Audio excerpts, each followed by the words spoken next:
This morning, I'm pleased to introduce our new professor and chair of the Yale Urology Department, Dr. Isaac Kim. Dr. Kim is a surgeon scientist with a clinical and research interest in metastatic and regionally advanced prostate cancer. He is currently the principal investigator of SimCap, which stands for Surgery in Metastatic Carcinoma of Prostate Trial, phase 2.5.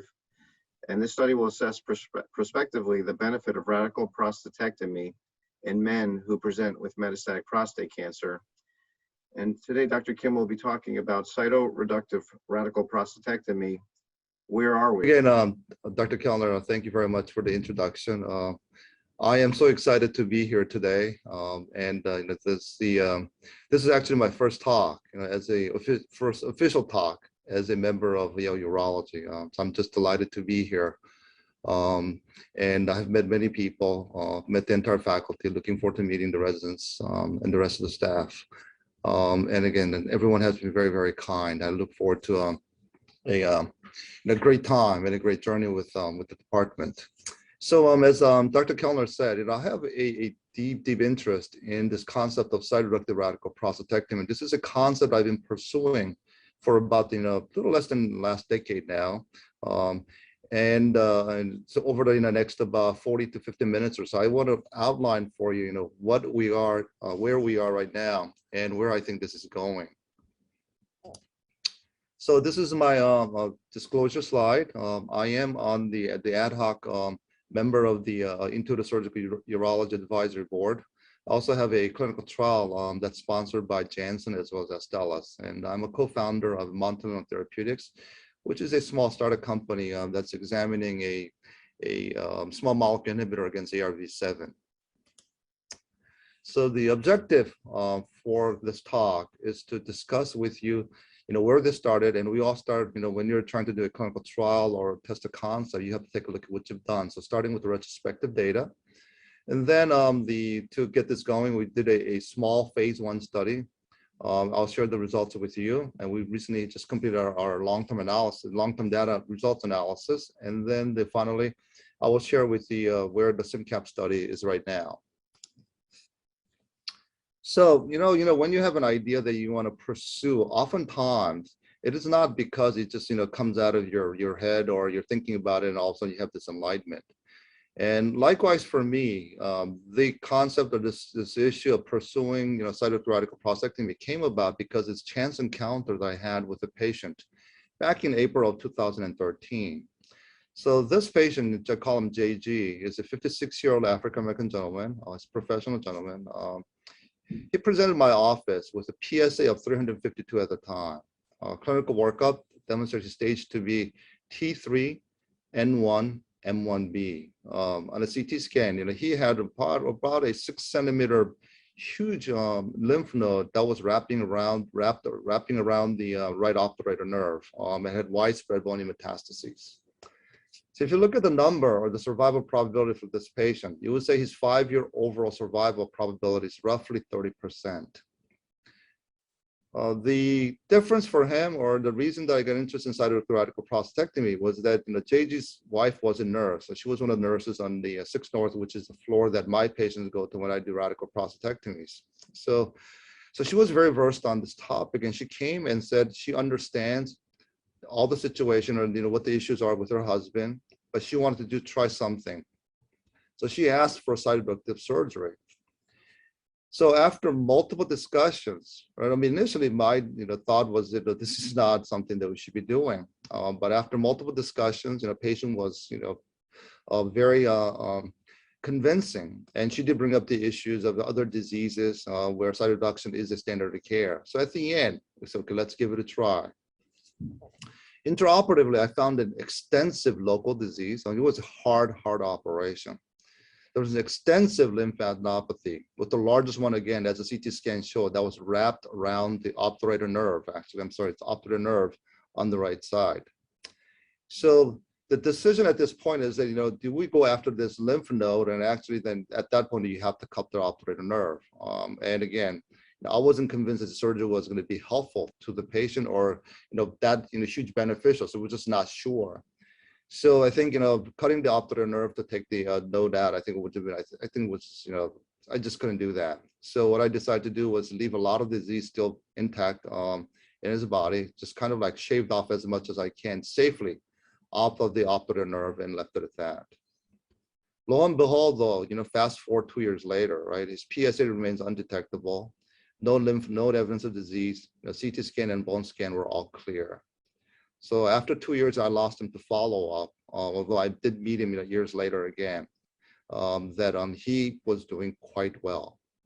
So this got me started thinking about, we do the cytoreductions in nephrectomy for kidney cancer patients, and for that matter, a couple other different cancers. So why not? Why can't we not explore this concept of cytoreduction in patients who present with metastatic prostate cancer?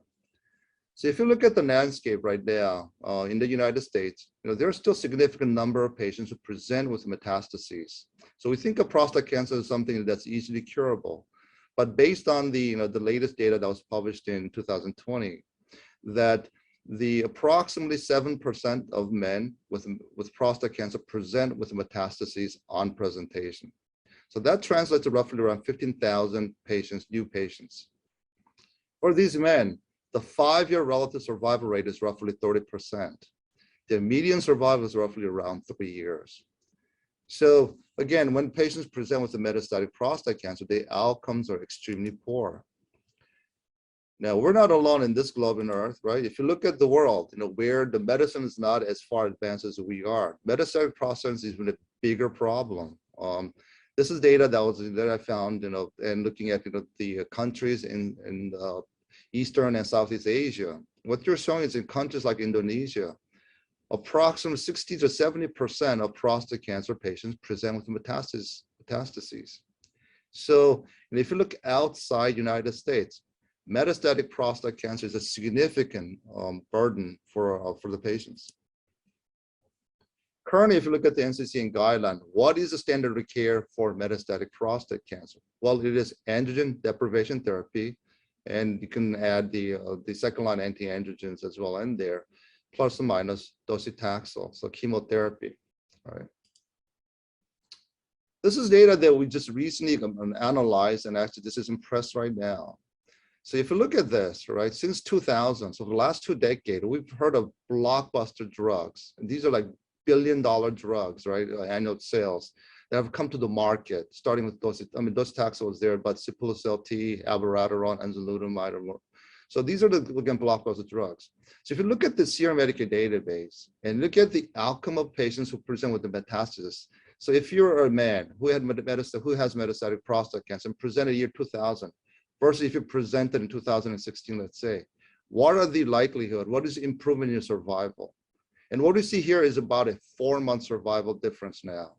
So I would say that difference is not that significant of an improvement, considering how much we heard about the benefits of these drugs.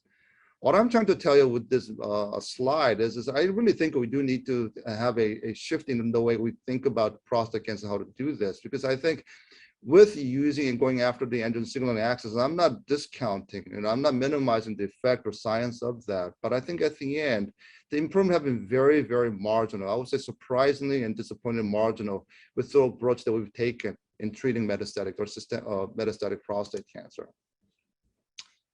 In this context, the data that I got really, or the paper that I was really excited to see as I was again, wrestling with this concept of cytoreductive radical prostatectomy was published in 2014 by Stephen Call from Virginia. And in that paper, he examined patients in the SEER database who present with metastatic disease.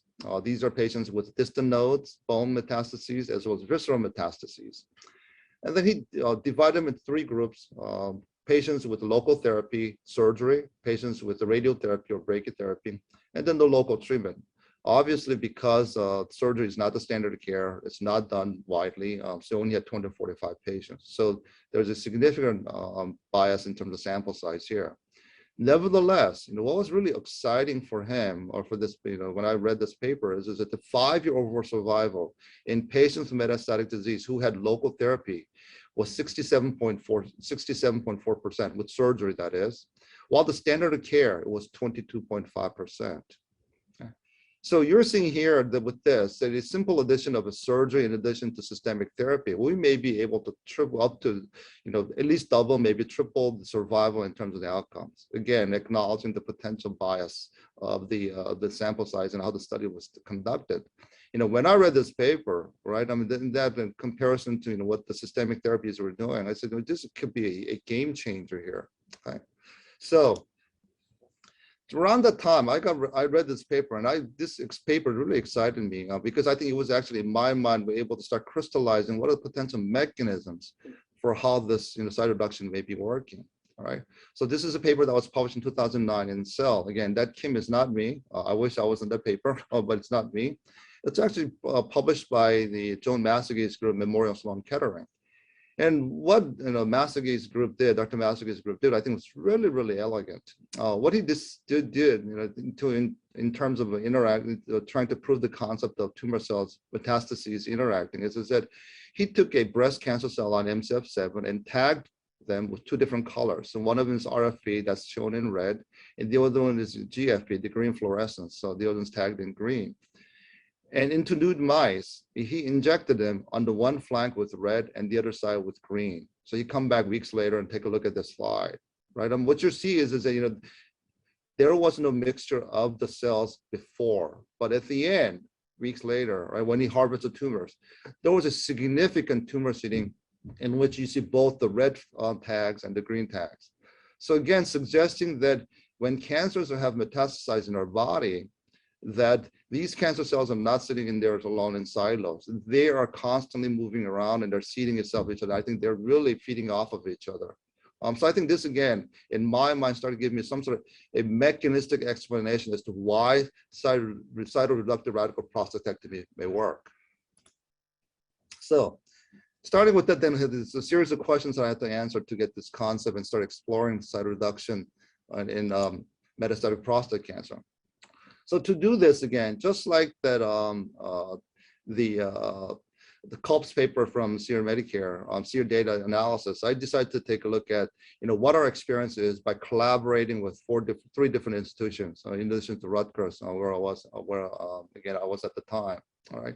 So at the end, we had 68 patients, and in this analysis, we included patients with the clinical node metastases as well as metastases, M1 disease. If the patients had a bone metastasis or liver metastasis, they had to be confirmed by the bone scans as well as the MRI. In this retrospective review, as a control group, we compared it with 598 patients because at the end, it just having it coming from 4 different institutions didn't couldn't figure out the right way to match them. So at the end, we decided to take all series. So I'd say the last 2 years, give me all your localized disease outcomes.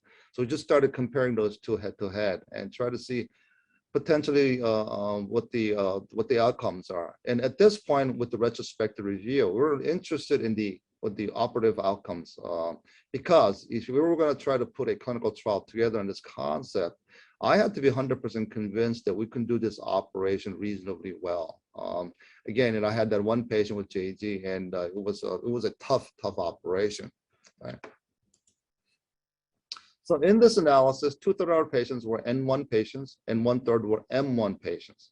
So again, N1 is just the distant regional nodes, node metastases in the lymph in the pelvis, and the M1 disease are distant lymph node metastases as well as bone and visceral metastases. Our post-op pathology, when we took these patients, shows that again, it's like these are metastatic patients, right? So 75% of the patients had T3 or T4 disease, as opposed to in localized disease, most of them were the T2 and lower.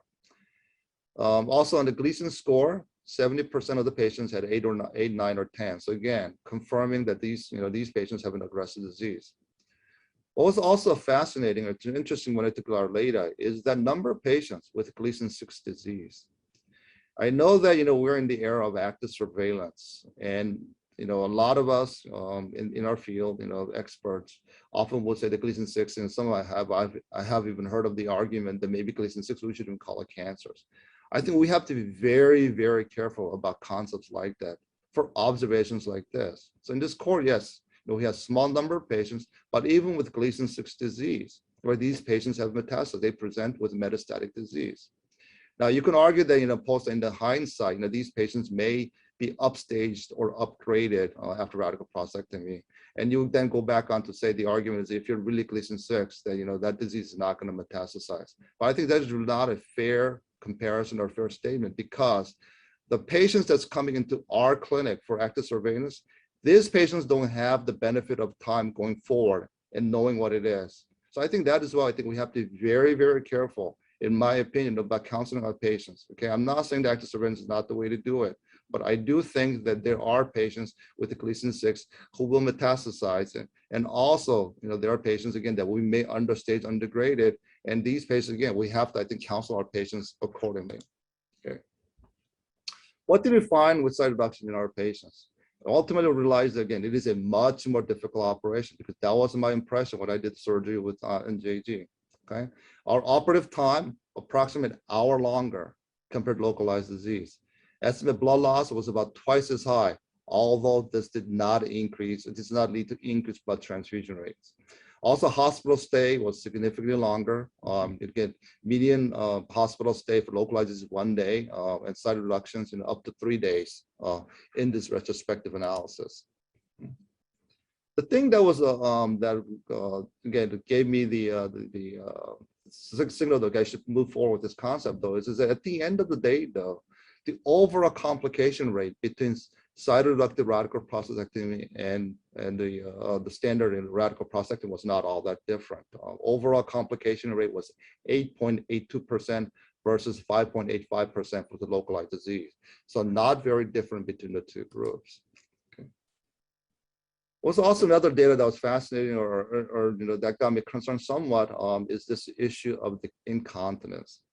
So in our cohort, okay, these are pad-free rates, that patients with localized disease in a radical prostatectomy for these 4 centers, in which the surgeons, each surgeon involved in this series, all of us at this time had done more than 1,000 cases each.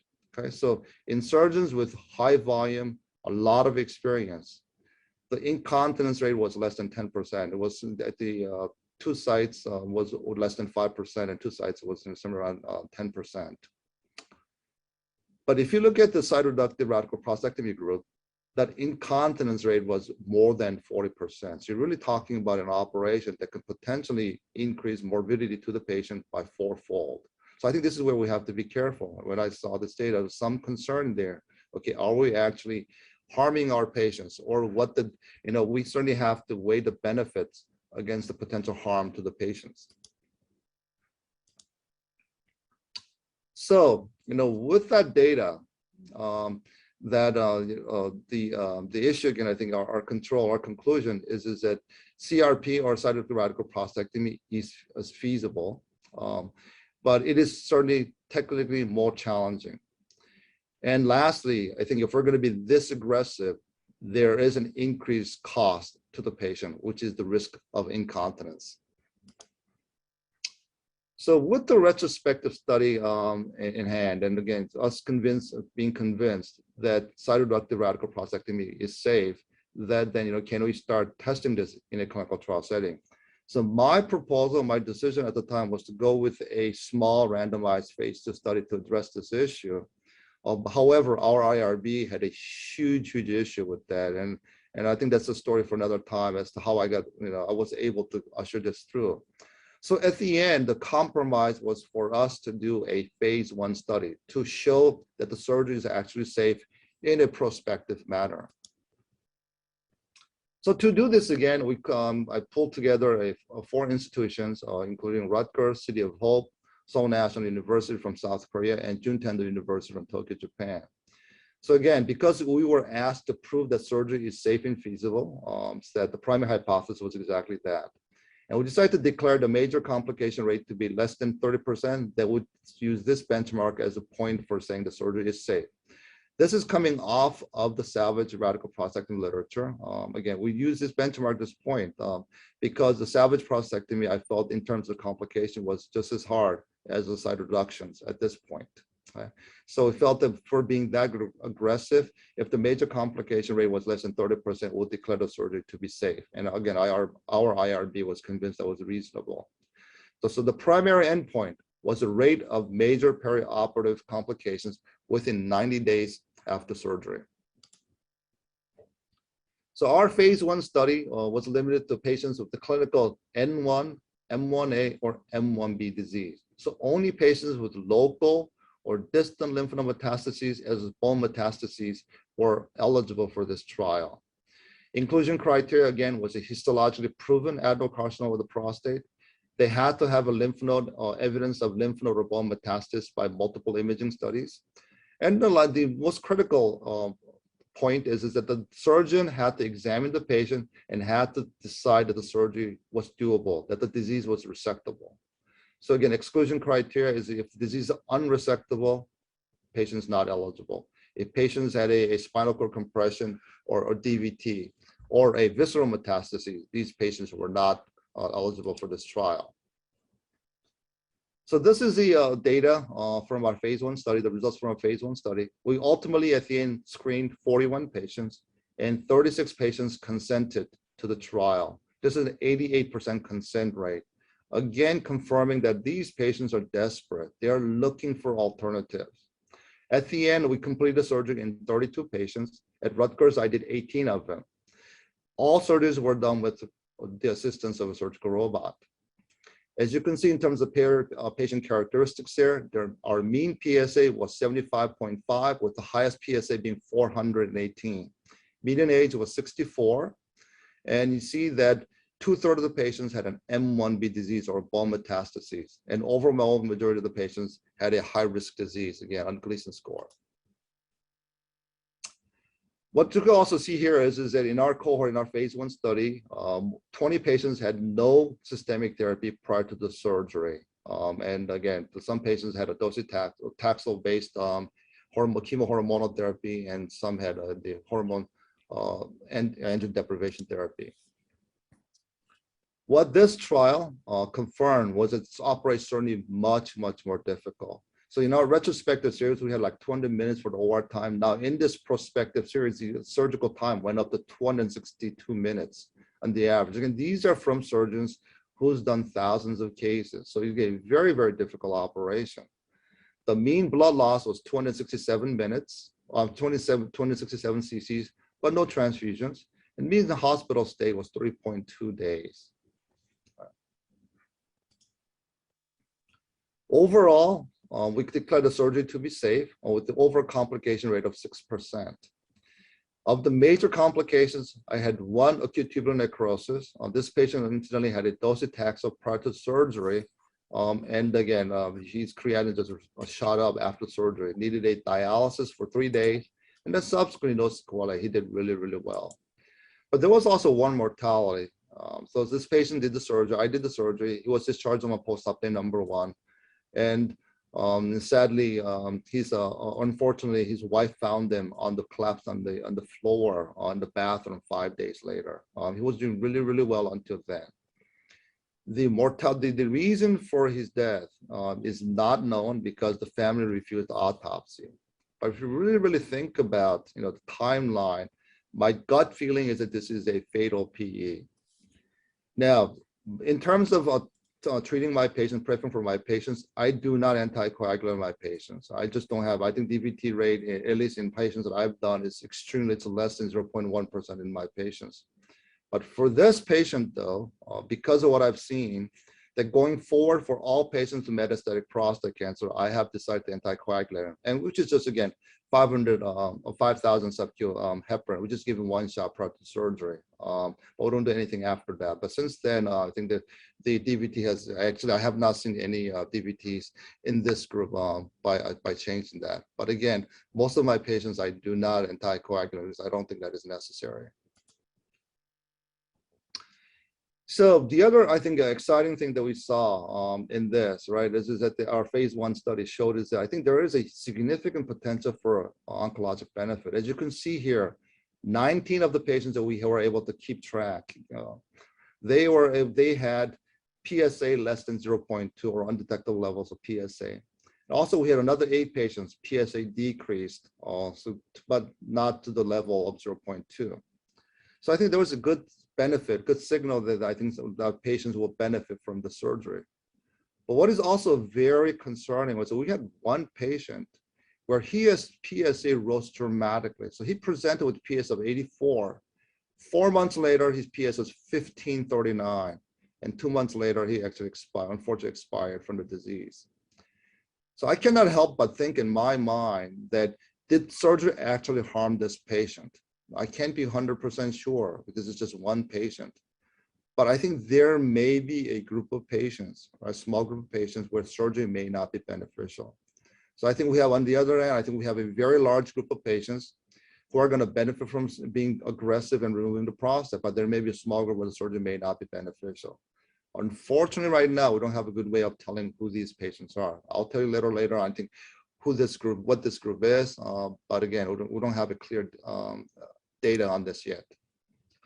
Now, I want to go back to the point about in our retrospective data about the incontinence risk, being very high or high, right? And I was concerned about that. But this trial actually put to rest in terms of that concern. And the issue is this here, right?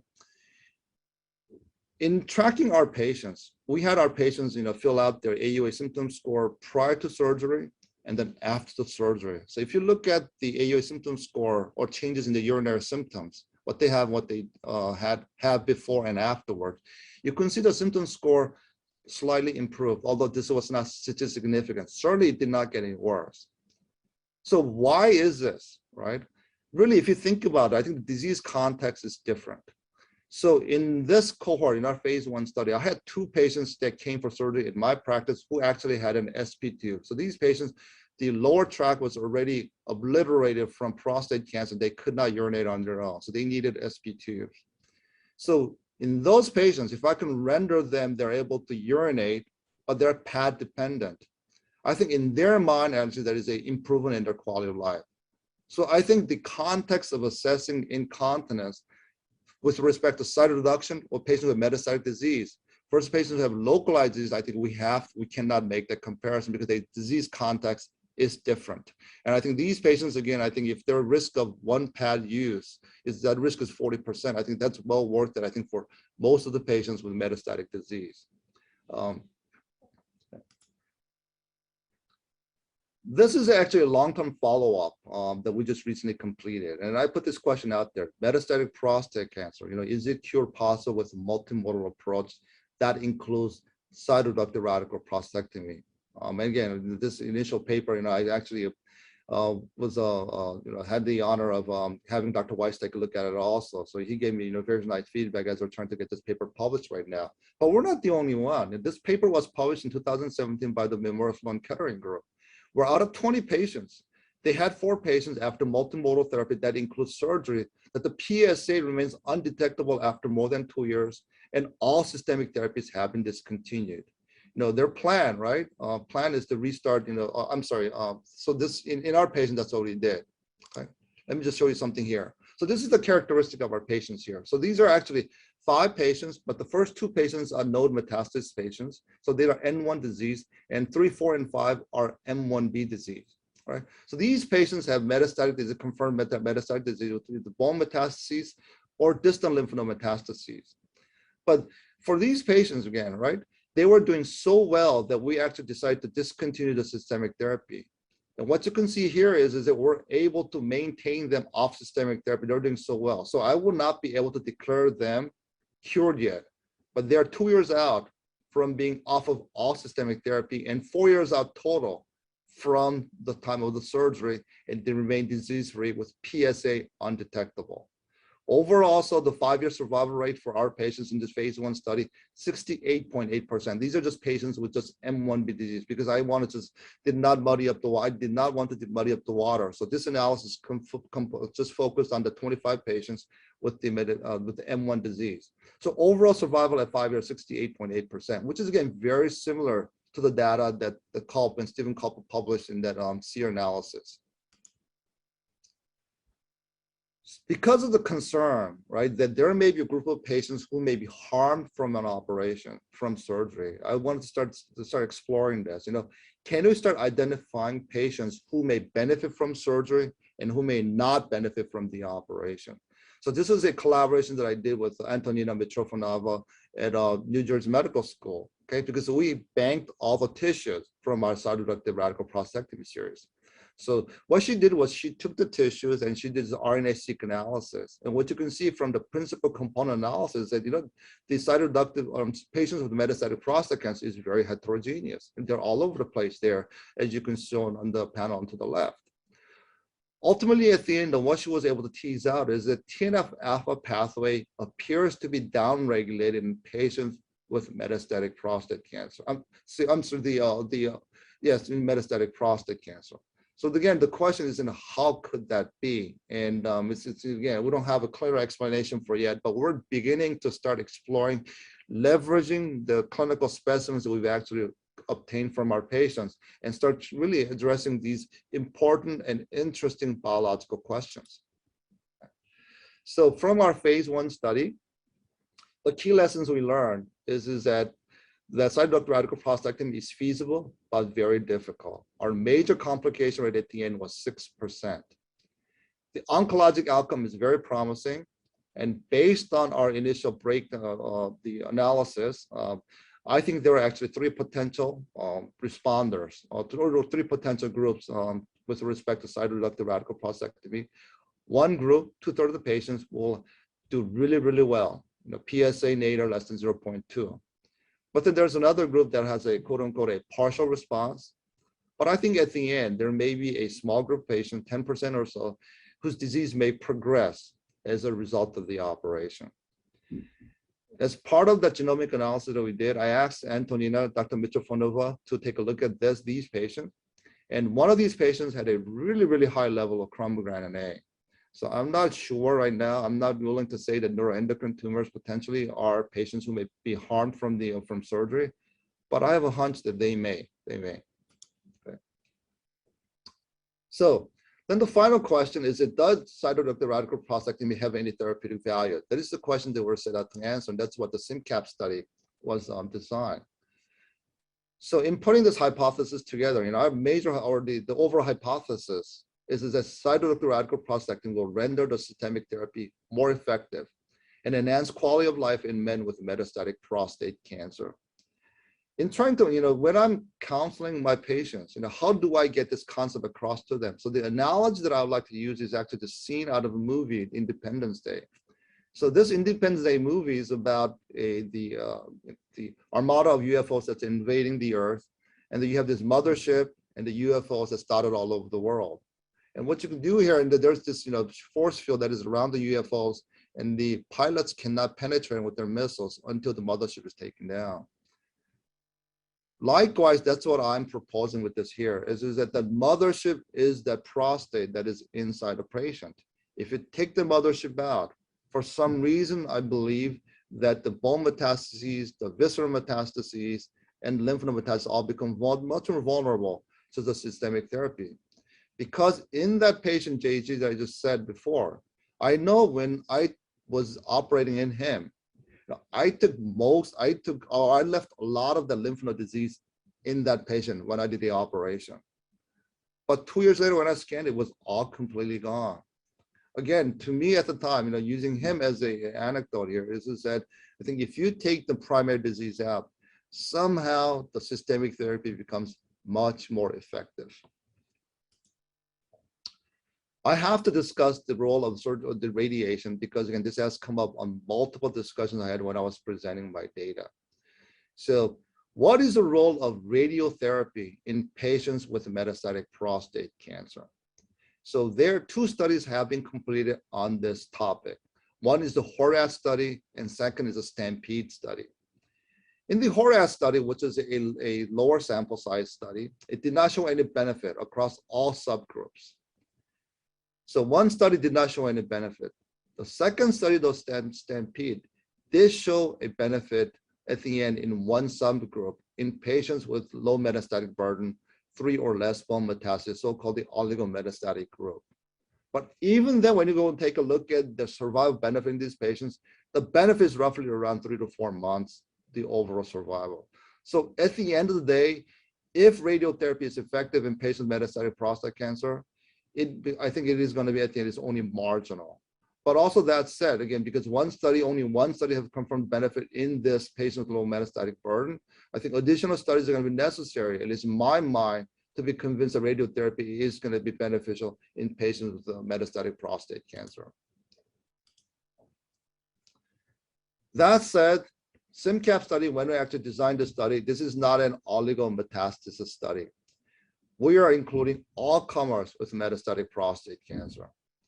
It is a phase 2.5 study in which the phase 2 portion of the study the primary endpoint is failure-free survival after 2 years at randomization. Failure is defined as PSA progression, clinical progression based on imaging studies, as well as death from prostate cancer. At the end of 2 years after randomization, if we compare the two groups and see a better than 30% improvement in terms of failure-free survival in the experimental arm, then the study has been designed to be triggered to a phase 3 study expansion, in which they will continue to accrue patients to see what the benefit, what the difference is going to be in terms of the overall survival. There are two correlates to the study, which is one is a genomics component, again, just to start assessing the idea of personalizing cytoreductive surgery in patients with metastatic disease, as well as quality of life. Again, as I said before, patients who are eligible for the trial, all comers with metastatic disease, 1A, 1B, 1C, no limit in terms of the disease burden. However, the patients cannot have any local prior therapy before. Also, the surgeon has to declare that the surgery is doable, that disease is resectable. Finally, the prior systemic therapy has to be less than 6 months. Again, this criteria is there because in talking and discussing with the medical oncology colleagues who designed this trial, they felt that if you give systemic therapy for more than 6 months, potentially the biology of the disease may change. So because of that, again, because we want to stick to a single or just answer the scientific question and just have a one homogeneous or try to be as homogeneous as possible, that we decide to cut off the prior androgen deprivation therapy to be 6 months or less. As I said before, something is a little bit different about the trial design of the SimCap versus our phase 1 study. One major difference is that we do allow M1C patients in this trial now. So even patients have lung metastasis, liver metastases are all eligible for this trial. The second point is that the pelvic lymph node dissection is now optional. And I'll go through the point here. I'll first discuss the pelvic node dissections. So if you really think about how the disease is progressing, what the clinical context of these patients are, right? They have diffuse metastases. So in that setting, what is the potential benefit of a pelvic node dissection? This is something that for the more than 20 of us who are on this trial have discussed back and forth. At the end, we could not come to a consensus. So at the end, we just said, you know what? You can decide if you want to do the node dissections or not. Just let us know, because we want to adjust for that. We want to analyze for it at the end of the day. So some surgeons have decided to do the node dissection, some have not. For me, I do it because at the end, it's like more of a purist in a way, because in my mind, these patients have a bad disease. I want to debulk as much of the cancer as much as I can. So if the node dissection is feasible, I'll proceed with the node dissections. But also, we've decided to allow patients with M1C patients in this trial because it's anecdote. After completing our phase 1 study and we're actually putting this together, a patient sought me out from China. He was a Chinese American, but was a businessman in China at the time. And he was unfortunately diagnosed with metastatic prostate cancer with widespread, actually, on his initial scan, he had multiple lung nodules, pretty impressive. But he was started on androgen deprivation therapy, and then he was looking at the internet, he found my name. So he came to New Jersey for consultation. We did surgery. At the end, what he decided was, okay, he has the lung metastases. So after multiple discussions and with our medical oncologist, we decided to give him a docetaxel and ADT for 1 year. And afterwards, he did really well. The lung lesions all resolved. So because of that, I would proceed with cytoreductive radical prostatectomy, and its PSA remains undetectable after 2 years from surgery. More recently, again, he has been switched to intermittent androgen deprivation therapy, and he's currently on no systemic therapy and doing really well. And I think this patient story is not unique, because if you look at this paper that was published in 2014 in European Urology, you can also see the patient with M1C disease. If they had cytoreductive radical prostatectomy, their hazard ratio is 0.23. So again, I think the patients with even with the widespread metastases, that if surgery is doable, that these patients may respond to that being that aggressive.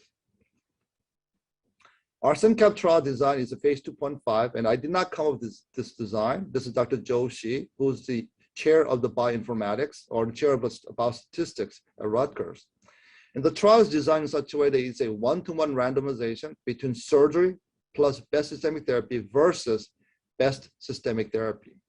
And the best systemic therapy is at the discretion of the treating physician. It is a phase 2.5 design. It is an adaptive design that allows a smooth transition from phase 2 to 3. So basically, the way you should look at it in terms of how phase 2.5 work is that it is just, I think, elegant way of having a good and clear and concrete go versus no-go signal. So after 190 patients or phase 2 study is completed, if there's no clear benefit, then we'll stop the study. If there's a good sign, then you would then expand to the phase 3 and start continuing to accrue patients to the clinical trial.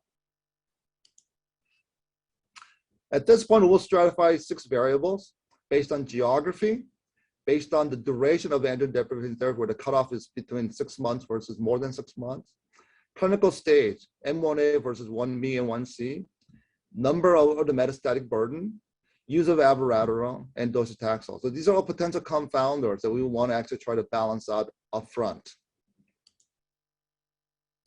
Also, I would have to argue that SimCap has a tremendous scientific value. Because while the surgery is ongoing, we'll have access to biospecimen from men early in the treatment or disease cycle. If you really think about how we understand of the genomic landscape, the landscape of what do we know about metastatic prostate cancer, these are all based on tissues harvested from patients who are really related to disease course. They're from rapid autopsies or warm autopsies, or these are tissues that you get from, again, heavily treated, right? So really, the genetic events that you're seeing in these cases that you're seeing, is it because that drove metastases, or is it because of a treatment selection bias? So you really don't know what is what. So I think for the first time, we're gonna have access to a lot of tissues that are relatively treatment naive or early in the treatment cycle. That's going to then really allow us to interrogate what are the genetic events that's leading to metastases or that resulted in metastases. So we are planning on doing a whole exome-seq as well as RNA-seq. Based on, again, our phase 1 study, we think that approximately 10% will respond very poorly to surgery. Recently, one of my colleagues have leveraged this clinical trial, and her R01 has been funded. That is Dr. Antonina Mitrofanova on this. Okay. Our initial, because again, this is a phase 2.5 study. For the phase 2 part, it is the sample size is 190 patients, assuming a 10% dropout rate. Again, that's just showing the table in terms of how we powered the study. This is our overall study schema. M1A, M1B, M1C patients are all with resectable prostate cancer are the ones who are eligible.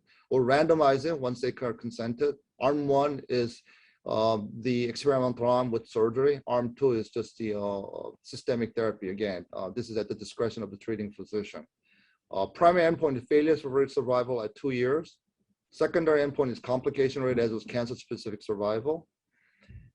2 years after randomization, if the improvement in survival with respect to failure-free survival is greater than 30%, then the trial will actually be triggered to a phase 3 expansion phase 3 study with the enrolling up to an additional 670 patients, with now the primary endpoint being an overall survival.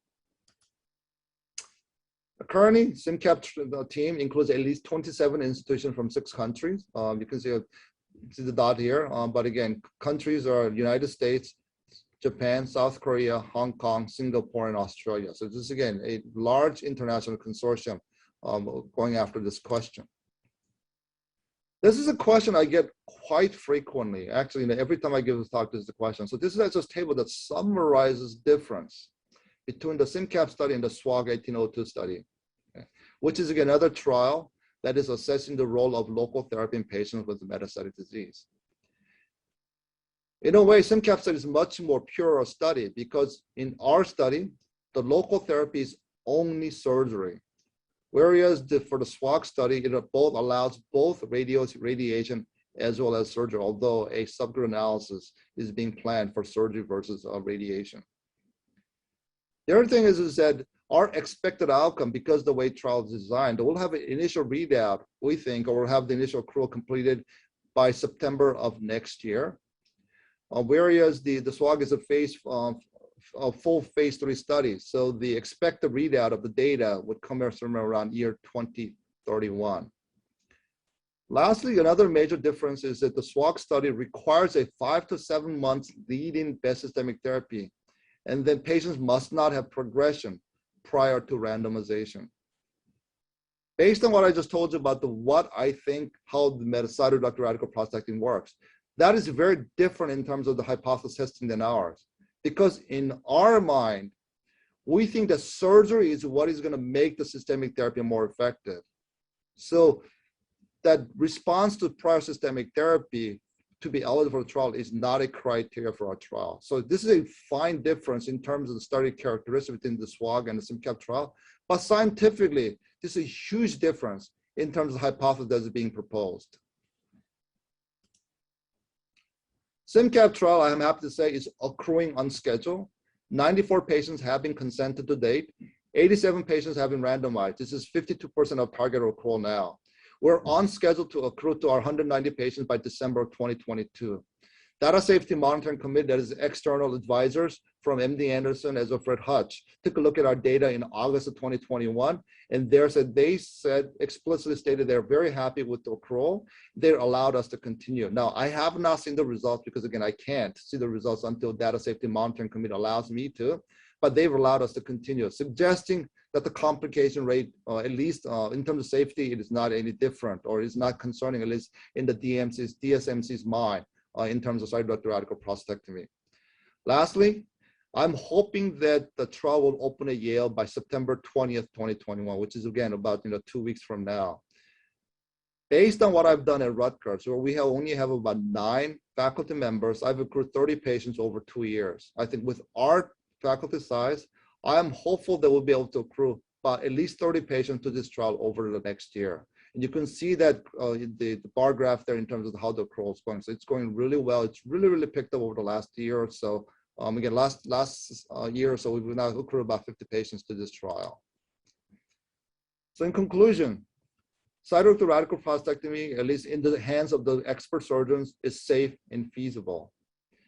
The therapeutic value of cytoreduction is promising, but again, we have to wait for the results of these clinical trials. Our phase 2 results on the efficacy and quality of life will be available in about 2 to 4 years. I would say actually no, maybe in about year to 1 to 2 years. And lastly, the SimCap trial will provide an unprecedented access to untreated biospecimens. I think this is going to be valuable in terms of understanding the biology of the disease. We do not work in vacuum. So this idea, I worked on this for close to a decade now, but I'm indebted to so many different people and helping along the way. The one that I really want to highlight for you is Neil Patel. He was a research resident who spent 6 months with me as a resident again. And at the time, when he was rotating or when he was in the lab with me, he heard many times this idea of cytoreductions. I told him, what was going on with the JG and how the patient was doing well. And at the end, he said he heard me talk about this concept so much that, Dr. Kim, let's put together a clinical trial and get this going.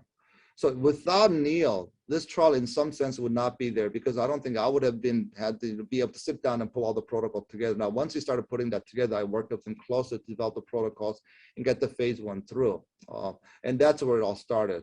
So again, the role of the residents in academic institutes is very, very critical because they do come with a difference in terms of their perspective, but also they have I guess the energy to put things together, because as attending sometimes we're pulled in 10 different directions, it's hard. But I think engaging residents in our research is important for this. Again, I would not be here or not talking about this unless Neil was able to put together.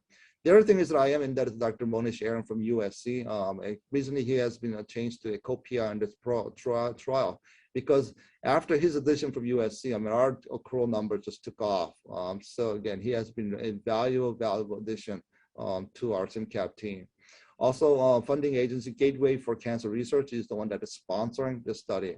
Also, the correlate studies is spearheaded by Dr. Antonina Mitchell-Fanova. She's spearheading the genomics component of it. And Dr. Brian Gonzalez, who's at the Moffitt Cancer Center, is assessing quality of life.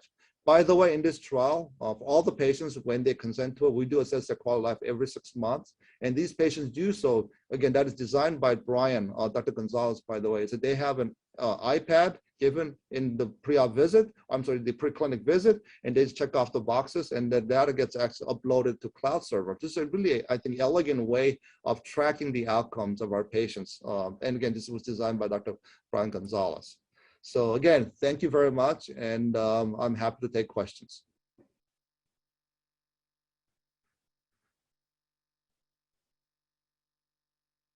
Thank you, Dr. Kim. I have a question just to lead off. You were saying that these surgeries are a lot more difficult, and you're not necessarily doing an extended lymph node dissection. What is it about the surgery that you're finding is more difficult? So it's usually at the bladder neck. So in our phase 1 study, or not phase 1, off protocol study, one patient again also sought me out for surgery, and that patient actually had a ureter injury, or I had to cut the ureter because it was just right there. So that bladder neck, so in my mind, if I have to do the ureter reimplant for this operation, is it really benefit? Do need to be that aggressive? But typically the bladder neck, that bladder neck dissection is much more difficult. The second thing is that oftentimes coming around the seminal vesicles, that's like that plane is all caked in. So you really don't have a good way to get into that, start developing that plane from there. And in some way, I just call it, I tell residents, they're asking me what I'm doing. I just go by the feel. I'm just looking at the plane. I just go very carefully, try to peel that off because there's just no good feel for it.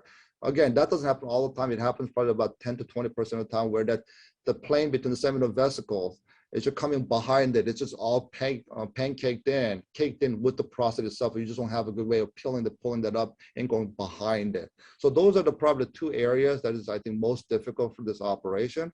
And then the small percentage of patients, the apical dissection also can be very difficult because sometimes the nodule can invade or dive way deep into the pelvis and trying to get that down. So I think that is why the risk of incontinence is higher, because oftentimes I really have to dig in deep and cut off a lot of the urethral stump that I usually like to leave for our anastomosis, but oftentimes with metastatic disease, you cannot do that.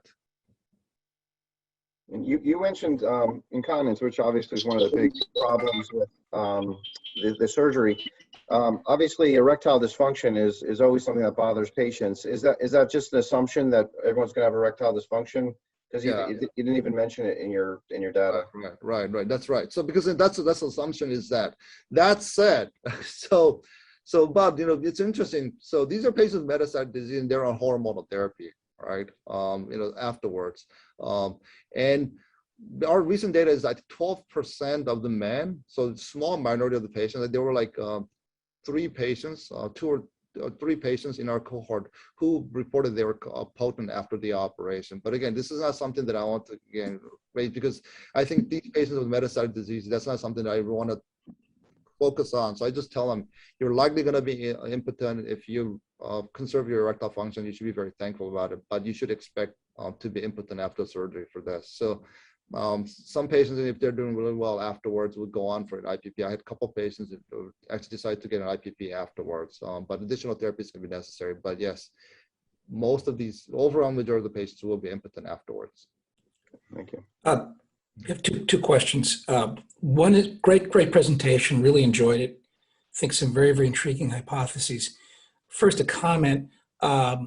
When we originally looked at the SWOG 9916 data with taxotere-estromustine versus mitoxantrone prednisone, this unfortunately was presented, was never published.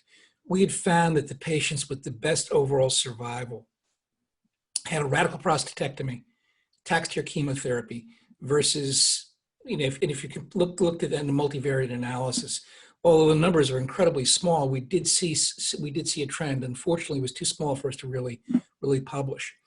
Second point is regarding your slide about the improvement in survival with metastatic disease. My question with that is actually, of those treatments that you're showing, how many patients are actually getting Provenge or abiraterone or other treatments in that curve at the time that those are approved or after they're approved? Because the uptake, even in non-metastatic patients right now, the uptake of, or metastatic hormone-sensitive patients, the uptake of drugs such as abiraterone or enzalutamide, it's only about 50%. So what we may be reflecting in that curve is the lack of dissemination of these treatments in our patients, which we know that they do work, but only a certain proportion are getting them. Yeah. So Dr. Wise, again, thank you for that very insightful comment. So you're precisely right. So actually, we do have a follow-up to that study right now that I've actually just finishing up with Grace Liao from Jefferson. Is looking at the exact issue. So we're taking the take a look at the or the Medicare Link SEER database right now. Take a look at this and see what percentage of the patients are actually getting the standard of care that we think. And it is at a different, so we're looking at a whole bunch of different parameters with respect to that. The question you're asking is exactly the trial or the study that we're carrying out right now. So you're absolutely right that the disappointing that that's very, very small, or the marginal improvement maybe because majority of the patients are not getting these new standard of care or these newer drugs that's on the market that's come out. Right. Yeah. Thank you, Dr. Kim. That was a great presentation. Do you find MRI of the prostate? Preston, you're cutting out there. Can you try to ask that question again?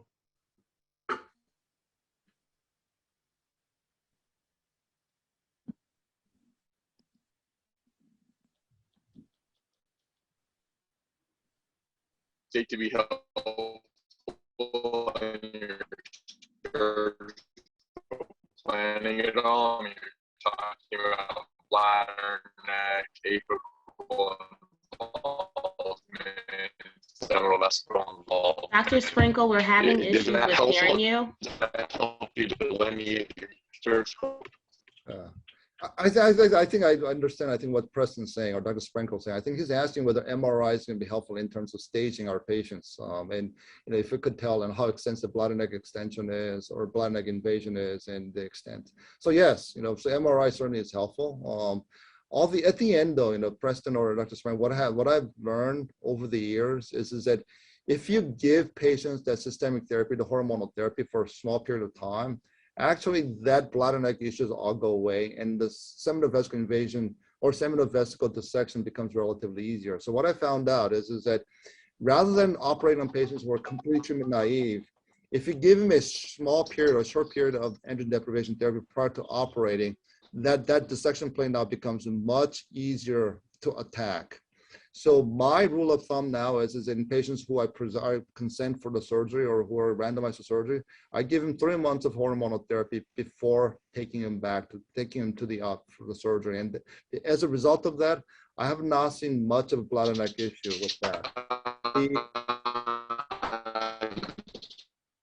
Okay. But as for even with the hormonal therapy though, the seminal vesicle dissection still remains very tough. That does not go away for some reason. So, and so oftentimes, and as a result of that, and what I've, when I go in there and I look at that plane and that seminal vesicle and the prostate is all pancaked in together, then potentially the hormone therapy can complicate that because the rectal plane all becomes even more obliterated, much more difficult. But that's, I think, the benefit of the hormone therapy upfront from the bladder neck side, at least in my opinion. I think it's worth it because I had to do one urinary implant and it was not fun, and to explain to the patient. So I don't want to ever do that. So at least in my, the way I like to do the operations, I give him 3 months of hormonal therapy prior to do so. So yes, MRI is helpful, but I think more than that, I think if you give him 3 months of hormonal therapy, that the bladder neck dissection becomes much more feasible. Dr. Kim, this is Joe Brito. What are you using in that 3-month period for your ADT pre-op? So I live actually, again, that is dictated by the medical therapist, right? The medical oncologist, because I don't dictate that. We just need to track it for our study. So I've done it from all sorts of things. You know, some oftentimes we'll get, I would say probably about 2/3 of patients will get Abby plus the Lupron, the LHRH, like Lupron. Another third or so would get a docetaxel-based chemotherapy for the surgery, prior to surgery. And any sense for those patients getting, you know, Abby with prednisone pre-op, if that impacts wound healing or surgical recovery at all? No issues. No issues. Dr. Kim, a conceptual question for you. This is not a practical question, since I'm sure you nor anybody would be doing something like this, but it's sort of the extension of the thought process of your cytoreductive idea. If you had a young guy, 55-year-old, Gleason 8 prostate cancer, had locally extensive disease, let's say a lymph node, and had visceral mets, let's say to liver or lung, is the extension of your thought process that one day this patient would benefit from having his local disease removed and having having a part of his lung removed, part of liver removed? Is that a logical extension of what you're thinking about this disease? So again, Dr. Singh, thank you for the question. Yes. So I've thought about that. You know, right now, I think our whole premise is that, you know, if we take the primary disease out, our whole contention is that then that lung met, the liver met, will now respond to the hormonal therapy. So I'm actually hoping to avoid by doing the cytoreductions. But if you go to the idea of, you know, does the cytoreduction itself, that debulking help, then I think your idea is correct. But at least the hypothesis I'm putting forward is that I'm looking for, again, I'm presenting, or the idea that I'm proposing is that there's this communication, right? There's this interaction between the primary disease site and these metastatic disease sites. So if you disrupt that, then you're going to make the distant metastasis more vulnerable to study. So it's not of a tumor size and tumor debulking per se, but we're saying that, hey, by doing the selective debulking in one of them, because we're just saying that this interaction somehow is feeding, allowing the tumors to be more aggressive.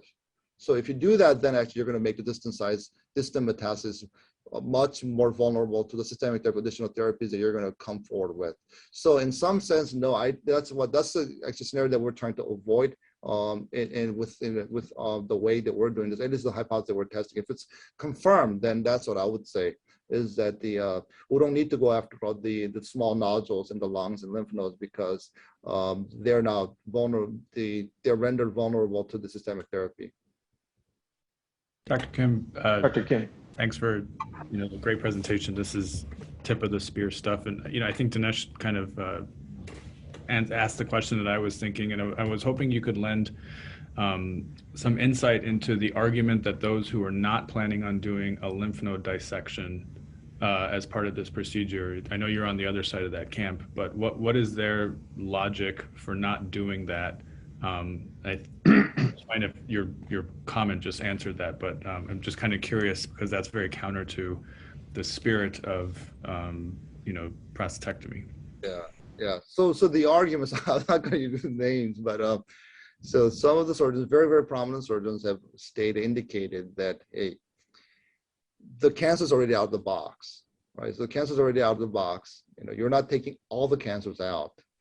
If that is the case, then how do you know that actually a lymph node removal is going to benefit the patient, given that if you do a node dissection, you're adding additional morbidity, potential morbidity to the patients, right? Because at minimum, it adds another hour. If you want to do a half-decent node removal, you have to add another hour to the operation, plus the incidence of lymphedema as a lymphocyte, and does go up dramatically when you start doing the node dissections as aggressively as we need to do for the extended node dissection. So those are the counter arguments to that. And again, at the end, I said there was no consensus, so we allowed it to. Okay, that's going to be allowed. That said, when we took a look at data in terms of surgical, what the surgeons are doing, overwhelming majority of the surgeons are taking the lymph nodes out with it. Now, I have not taken a look at the node counts and seen how extensive node dissection is, but at least the data that I'm getting is that most of the surgeons are doing it. So very small minority of the patients are not having a node dissection simultaneously. I noticed that that wasn't one of the stratification points. Is that something that may come out later on, or?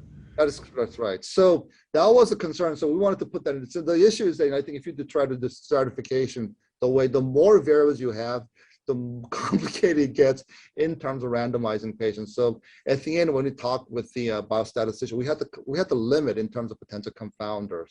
So the consensus or my feeling in working with our group is that I think most of us are going to do a node dissection. That wasn't my feeling on it, even though we say it's at your discretion. Again, our data is pointing out that. But the way we're going to do this is in our phase 2, or at the end of our phase 2 study, after 190 patients have been accrued, we're going to take a look at that and see if that's been unbalanced. If that is unbalanced, I think the beauty of the phase 2 to an expansion to phase 3 is that at that point that we need to adjust. And so, you know what, then we need to randomize this also with respect to pelvic node dissection, if that becomes a potential confounder. But at this point in time, and again, most overwhelming, which I have not seen one patient that did not have a node dissection. Dr. Kim, Joe. Go ahead. Oh, yeah, Joe Renzulli, I have enjoyed your talk. It was phenomenal. I think you alluded to this, but I think that I have seen this as well with advanced disease in some of the neoadjuvant trials we've done at Brown prior to coming here. The incontinence is higher, definitely.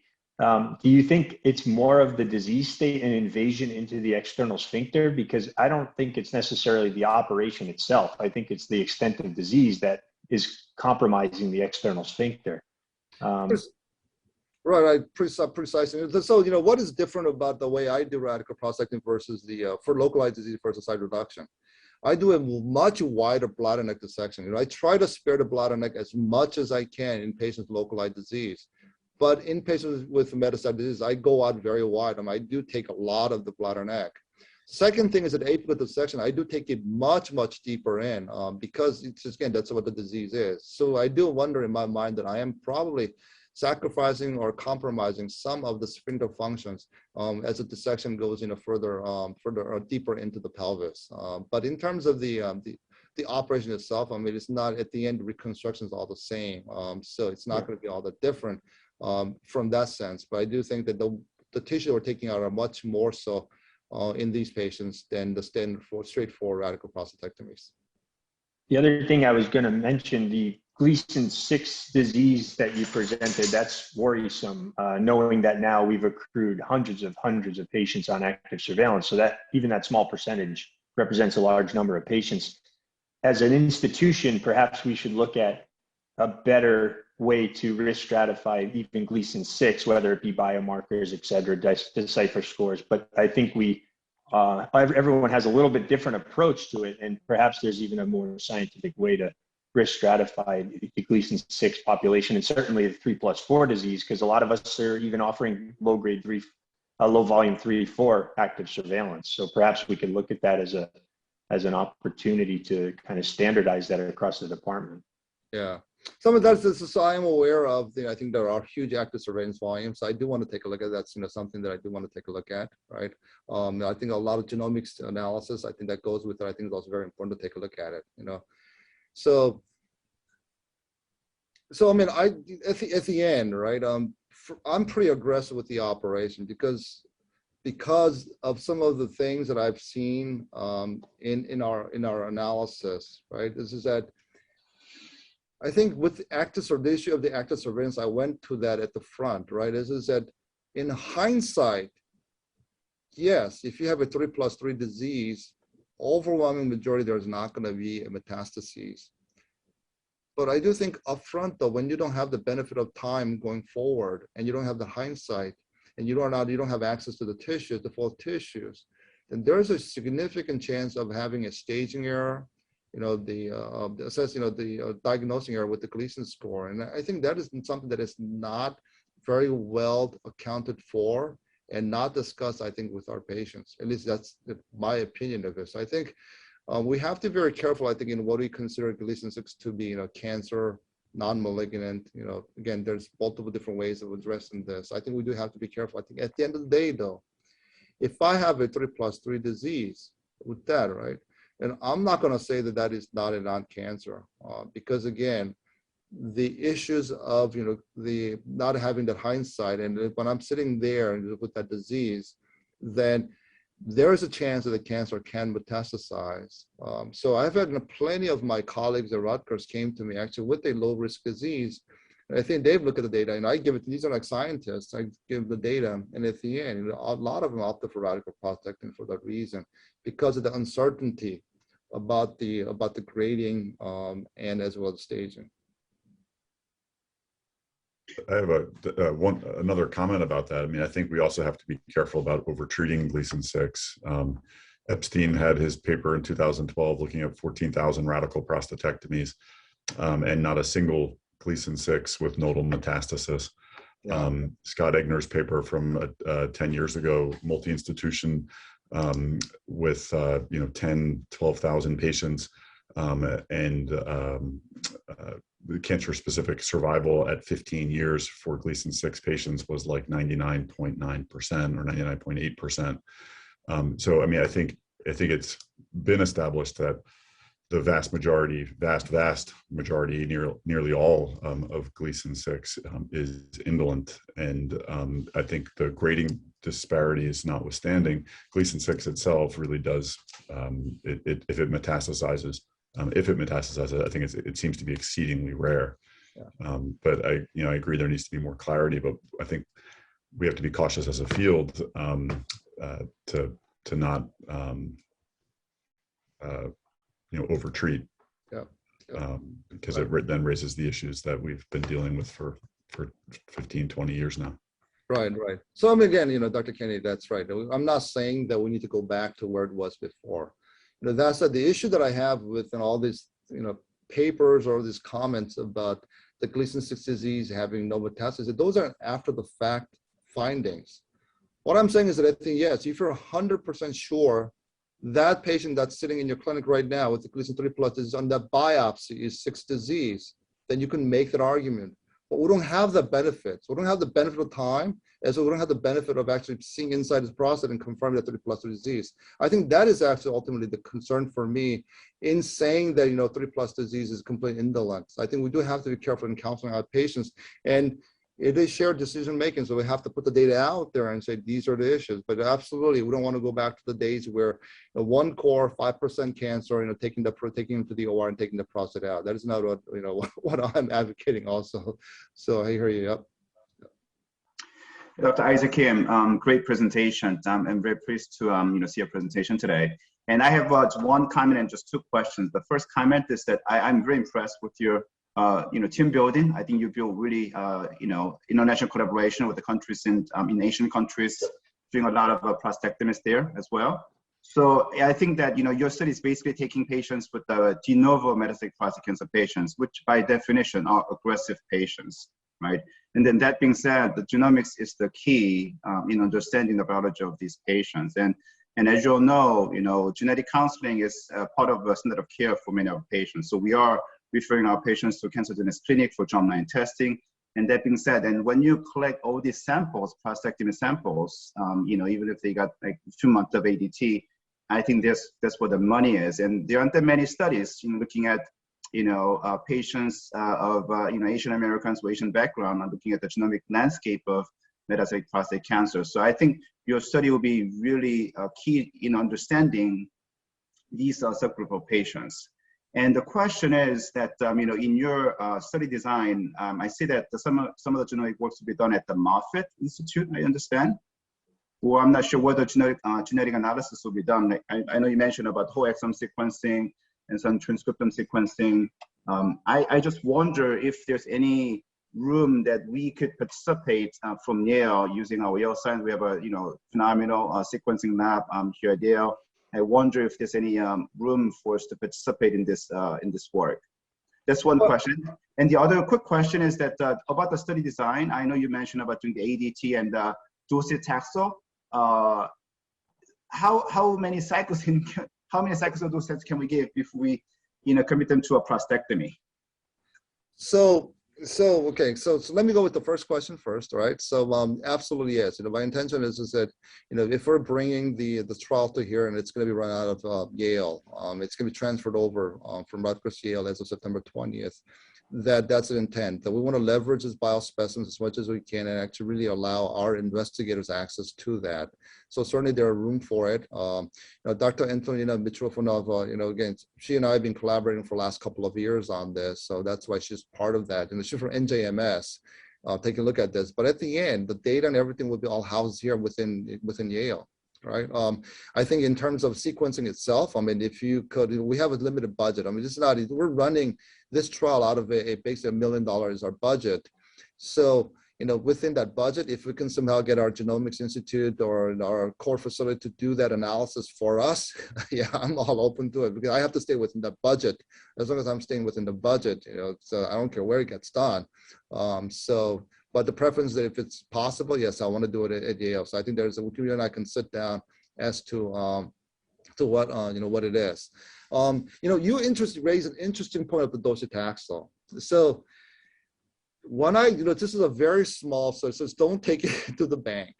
So when I took a look at the risk of incontinence, my impression, again, this is we don't have the sample size, adequate sample size, the patients who had docetaxel prior to surgery are at higher risk. I don't know exactly what it is, but also my impression when I do the surgery, that especially coming down on the posterior plane, that there's a much more difficult dissection after docetaxel. So for my patients, I request to the medical oncologist, hey, can you hold off on docetaxel if you want to give it to them until the surgery is done? So I try to avoid that for that reason. But again, in our earlier studies, the number of cycles, I mean, that patient who came from Beijing, I think he had 6 cycles, I believe, prior to having a surgery because he was over 1 year. And his PSA, went down to the 0 or undetectable. That's when the medical oncologist sent him back to me for cytoreduction.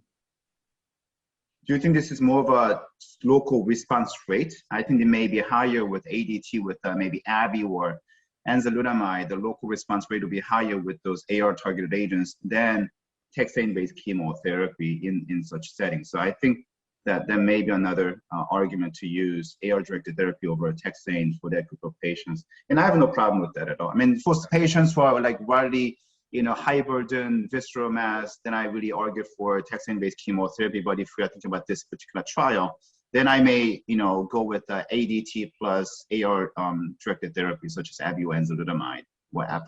Yeah.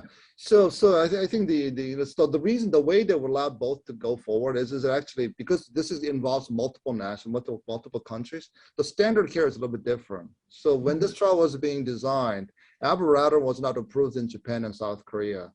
So their standard of care there was docetaxel plus hormonal therapy there. That's what we had to, because of the regional differences, that this was the only way. So on the back end, then we're just going to have to then randomize and stratify these variables just to make sure that these do not become confounded in terms of the differences in the hormonal, in terms of systemic therapy. But I think, I would say 100%, about 95% of the systemic therapy in the United States, patients accrued here, have all gotten abiraterone. Makes sense. So what you're saying is right, yeah. Dr. Kim, it's Brad Miller up in Rhode Island. The question technically is relating to what you were discussing about the difficult caking of the seminal vesicles. Is your approach posterior, or are you going after the seminal vesicles after going through the bladder neck? So I come anterior, so I do it after coming down the bladder neck. Do you think a posterior approach would be safer in terms of attacking that dissection with less risk? So I mean, yes, in a way, because I mean that's what I did early on in my career, right? But at the end, at least at this point, it's hard, but I have not had a rectal injury from this, so we can get it down. So yes, I think if you're not experienced enough, or I think if you're starting early on in this experience, and I think that probably would help in terms of separating the plane out first and then coming anteriorly. But I don't do that. Thank you. Yep. I just wanted to let everyone know it's 8:50. We have gone 20 minutes over. I know some people have to go to the operating room. Is there any other questions for Dr. Kim?